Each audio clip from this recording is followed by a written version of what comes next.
What's up everyone, my name is Mark Martinez and welcome to my channel. I know I'm a little late on this review, but I didn't want to let this album go without reviewing it. We're going to be talking about the brand new project from Phoebe Bridgers and Conor Oberst. Their new band is called Better Oblivion Community Center, and they just dropped a self-titled record under that band name. Ever since I discovered Phoebe's music in 2017 when her debut full-length record Stranger in the Alps came out, I have been absolutely hooked on her sound. I remember first listening to that record, I think I was just kind of sitting by myself doing homework and then just going through like new releases on Spotify.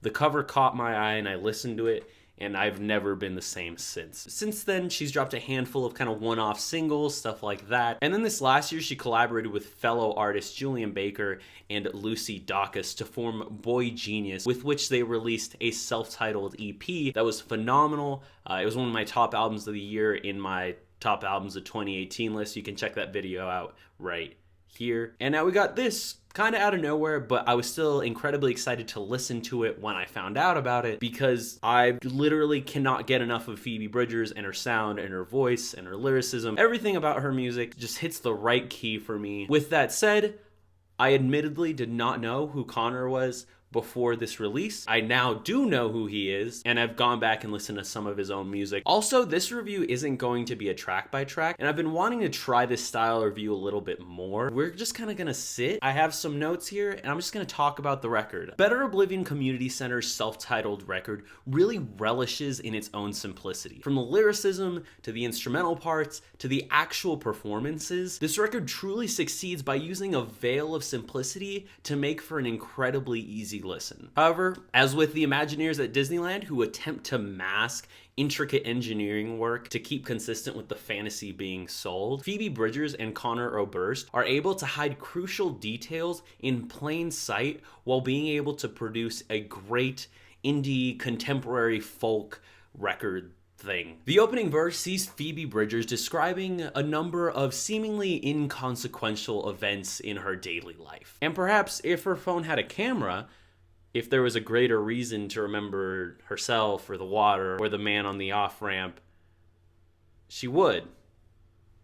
But there's not. This strikingly literal storytelling in her lyricism to display hidden overarching ideas is something we've grown accustomed to with Bridgers, and is quite consistent with the instrumental veil of simplicity as well. In the case of this track, the greater idea seems to be pretty general, revolving around the dynamic experiences that occur in one's life and the wide array of emotions in reaction to those events. This also ties in with feeling a lack of day-to-day purpose in life, as well as the haunting final lyric of the track, "Living's just a promise that I made." One of my favorite tracks on this record is the beautiful Sleepwalking. This track contains arguably the best chorus on the entire record. The electric guitar heavy instrumental is paired with a passionate chorus by Phoebe and Conor. But my favorite detail is the persistent whoa-ohs mixed behind the entire chorus. And I think they're absolutely crucial to my overall enjoyment of the song and what really takes this chorus and this track in general to that next level. Much more often than not,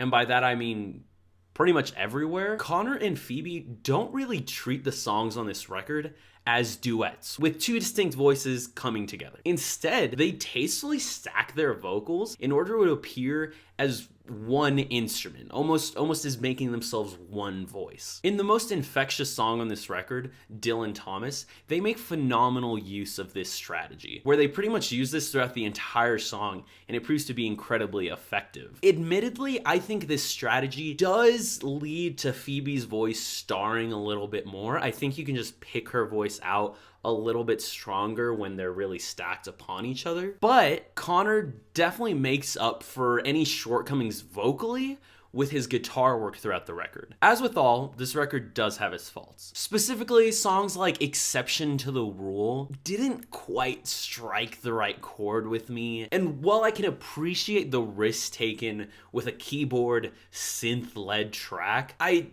just don't think it really came off. But one risk that I completely agree with, and I do think struck the right chord for me and just came off very well, is some of the rock heavy sections. The one that stuck out to me was the outro in Big Black Heart. Led by these distorted guitars and vocals, this section really took me by surprise. It's just such a loud section of this record that I wasn't ready for at all, but I've absolutely become in love with it. And honestly, I almost wish we had a whole track like this because it really does sound that good. Overall, I think this record definitely is a must listen, especially during January where good releases are kind of few and far between. There is a slight feeling of tediousness like in the middle section of this album, but I think in the end Conor and Phoebe are really able to hold it together, finish strong, and produce a very enjoyable piece of work. 100% must listen.